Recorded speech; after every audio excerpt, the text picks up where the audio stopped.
के तेल के खेल में बुरी तरह फंसे अमेरिका के बाद अब यूरोप भी सऊदी अरब के आगे घुटने टेकता नजर आ रहा है। 2 हफ्ते पहले अमेरिकी राष्ट्रपति बाइडेन सऊदी अरब से तेल की मदद पाने के लिए वहां के क्राउन प्रिंस से मिले थे और अब क्राउन प्रिंस मोहम्मद बिन सलमान यूरोप पहुंच गए। वहां ग्रीस ने उनके साथ एनर्जी डील तो की ही, ग्रीस की सऊदी अरब से ग्रीन एनर्जी पाने पर भी बातचीत हो रही है। और ग्रीस के दौरे के बाद मोहम्मद बिन सलमान फ्रांस भी पहुंचेंगे। माना जा रहा है कि वहां भी उनके एजेंडे में एनर्जी डील होगी। इसका मतलब साफ है कि तेल और गैस के मारे यूरोप को अब सऊदी अरब ही अपना खेबनहार दिख रहा है। माजरा यह है कि रूस की जंग छिड़ी तो यूक्रेन से है, लेकिन उस युद्ध ने यूरोप का भट्टा बैठा दिया है। क्योंकि जब से रूस ने यूक्रेन पर हमला किया है, तब से यूरोप ने रूस पर कई तरह के प्रतिबंध लगाए हुए हैं। और प्रतिबंध लगाए तो लगाए, यूरोप के देशों ने रूस बल्कि पुतिन को कोसने में भी कोई कसर नहीं छोड़ी। रूस के तेल को खुद यूरोपियन यूनियन ने ठुकराया और उससे बदला लेने के लिए रूस ने यूरोप को अपनी गैस की सप्लाई बेहद कम कर दी।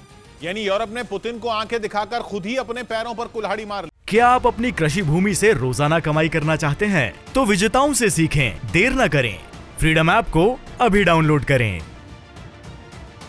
यूरोप उसकी हालत बहुत खराब है, इतनी खराब कि अगर जल्द कदम नहीं उठाए गए तो यूरोप ठंड में जम जाएगा, क्योंकि सर्दियां अब ज्यादा दूर नहीं है और यूरोप के जाड़े में गैस के बिना गुजारा मुमकिन नहीं है।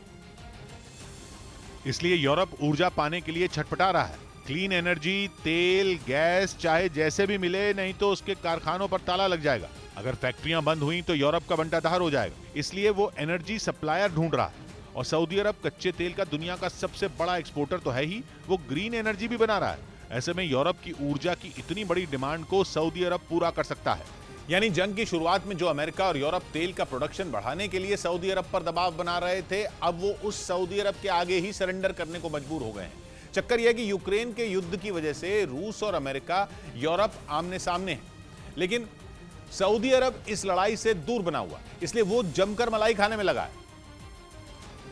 क्योंकि वो रूस, यूरोप और अमेरिका इन तीनों की कमजोरी से अच्छी तरह वाकिफ है। रूस तो लड़ाई में उलझा है, वहीं यूक्रेन की जंग की वजह से तेल के दाम में आग लगी।